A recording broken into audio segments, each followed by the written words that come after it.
നമസ്കാരം. മലയാളി വാർത്തയിലേക്ക് സ്വാഗതം. കഴിഞ്ഞ ദിവസം രാഷ്ട്രപതിക്കെതിരായ സർക്കാർ ഹർജിയിൽ പ്രതികരണവുമായി ഗവർണർ എത്തിയിരുന്നു.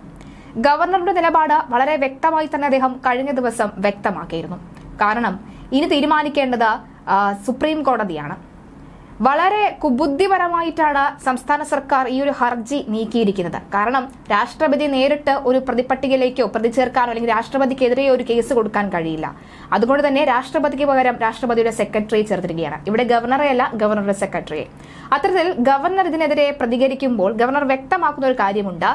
വ്യക്തികൾക്കും സ്ഥാപനങ്ങൾക്കും കോടതിയെ സമീപിക്കാമെന്ന ഗവർണർ തന്നെ പറഞ്ഞു വെച്ചു. തീരുമാനമെടുക്കേണ്ടത് ഇനി സുപ്രീം കോടതിയാണ്. ഈ വിഷയത്തിൽ കൂടുതൽ പ്രതികരിക്കാനില്ല എന്നാണ് അദ്ദേഹം വ്യക്തമാക്കിയത്. സംസ്ഥാനങ്ങളുടെ ഭാഗത്ത് നിന്നും അപൂർവമായി മാത്രമുള്ള ഒരു നീക്കത്തിനാണ് കേരളം ഇപ്പോൾ മുതിർന്നിരിക്കുന്നത്. നിയമസഭ പാസാക്കിയ ബില്ലുകൾ തീരുമാനം വൈകിയതിനെതിരെ സുപ്രീം കോടതിയിൽ ഹർജി നൽകിയിരിക്കുകയാണ് കേരളം. രാഷ്ട്രപതിക്കെതിരെയാണ് ഹർജി നൽകിയിരിക്കുന്നത് എന്നതാണ് ഏറ്റവും ശ്രദ്ധേയമായ കാര്യം. ഗവർണറെയും കക്ഷി ചേർത്തിട്ടുണ്ട്. രാഷ്ട്രപതിക്കെതിരെ അസാധാരണ നീക്കവുമായി തന്നെ കേരള സർക്കാർ ഇറങ്ങിയിരിക്കുകയാണ്. നിയമസഭ പാസാക്കിയ ബില്ലുകളിൽ തീരുമാനം വൈകുന്നത് ചൂണ്ടിക്കാട്ടി രാഷ്ട്രപതിക്കെതിരെ സംസ്ഥാനം സുപ്രീം കോടതിയിൽ റിട്ട് ഹർജി നൽകിയിരിക്കുകയാണ്.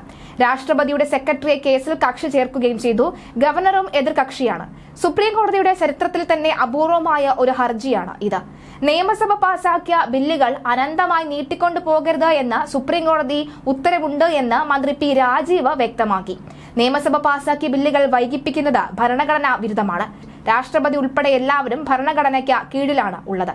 ഗവർണർ രാഷ്ട്രപതിക്ക് അയച്ച ബില്ലുകളൊന്നും രാഷ്ട്രപതിയുടെ അനുമതി ആവശ്യവും ഉള്ളതല്ല. ബില്ലുകൾ ഗവർണർ രാഷ്ട്രപതിക്ക് അയച്ച നടപടി തന്നെ ഭരണഘടനാപരമല്ല.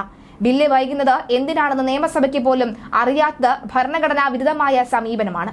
മന്ത്രിമാർക്കും മുഖ്യമന്ത്രിക്കും ഗവർണർക്കും രാഷ്ട്രപതിക്കും എല്ലാത്തിനും മുകളിൽ ഭരണഘടനയാണ് എന്നും മന്ത്രി പറഞ്ഞു. നിയമസഭ പാസാക്കിയ ബില്ലുകളിൽ തീരുമാനം വൈകുന്നതിനെതിരെ കേരളം ഇന്നലെ സുപ്രീം കോടതിയിൽ ഹർജി നൽകിയിരുന്നു. രാഷ്ട്രപതിക്കെതിരെയാണ് ഹർജി. ഗവർണറെയും കേസിൽ കക്ഷി ചേർത്തു.